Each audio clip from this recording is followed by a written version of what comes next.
আমাৰ মৰিগাঁৱত অসম মন্ত্ৰীসভাৰ অসম চৰকাৰৰ কেবিনেট বৈঠকখন অনুষ্ঠিত হ'ব।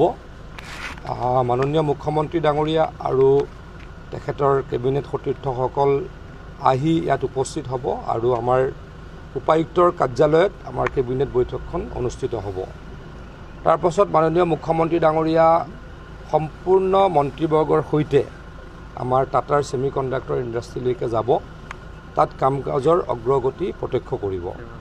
তাৰ পাছত মাননীয় মুখ্যমন্ত্ৰী ডাঙৰীয়াই আমাৰ অতি আদৰৰ ঐতিহ্যমণ্ডিত জোনবিল মেলাত আহি উপস্থিত হ'ব আৰু তাৰ আমাৰ গোভাৰ বা অন্যান্য তিৱা ৰজাসকলক তেখেতলোকৰ যি বাৰ্ষিক পাৰিতোষিক সেয়া প্ৰদান কৰিব।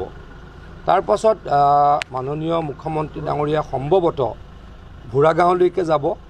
অতি সোনকালে আমাৰ ভোৰাগাঁও আৰু দৰঙৰ মানে মৰিগাঁৱৰ দৰঙৰ মাজত ব্ৰহ্মপুত্ৰৰ ওপৰত 9.5 কিলোমিটাৰ দলংখনৰ কাম আৰম্ভ হ'ব। সেই অঞ্চলটো তেখেতে প্ৰত্যক্ষ কৰিবলৈ যাব। তাৰ পাছত মুখ্যমন্ত্ৰী ডাঙৰীয়াই বাই ৰোডেৰে পবিতৰা হৈ গুৱাহাটীলৈকে যোৱাৰ চিন্তা চৰ্চা কৰা হৈছে আৰু মুখ্যমন্ত্ৰী ডাঙৰীয়াই পবিতৰাটো কি ধৰণৰ ইনফ্ৰাষ্ট্ৰাকচাৰ বৰ্তমান আছে আৰু কি কৰিব লাগিব যাতে আমি আৰু পৰ্যটকক আমাৰ পবিতৰালৈকে আৰু আনিব পাৰোঁ, তাৰ কাৰণে তেখেতে পৰ্যালোচনা কৰিব।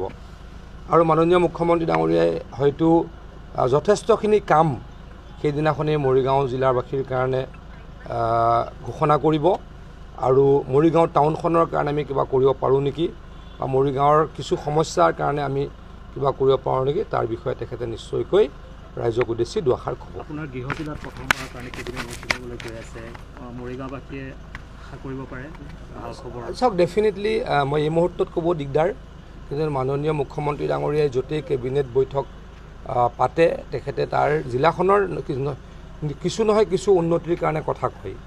আমি আশাবাদী আমাৰ মৰিগাঁও জিলাৰ কাৰণেও তেখেতে কিছু কথা ক'ব আৰু আমাৰ ৰাইজক তেখেতে কি কাম কৰিব কি নকৰিব তাৰ আভাস দিব।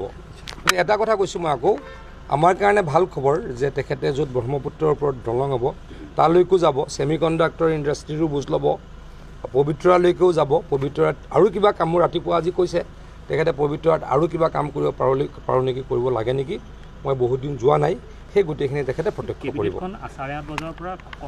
10:30 বজাৰ পৰা 11:30মানলৈকে হ'ব। আমাৰ যোৱাকালি কেবিনেট হ'ল, তাত যথেষ্ট দীঘলীয়া কেবিনেট হৈছিলে, গতিকে নেক্সট কেবিনেটখন ইমান দীঘলীয়া হয়তো নহ'ব। তাৰপাছত মুখ্যমন্ত্ৰী ডাঙৰীয়াই আপোনালোকক সম্বোধন কৰিব।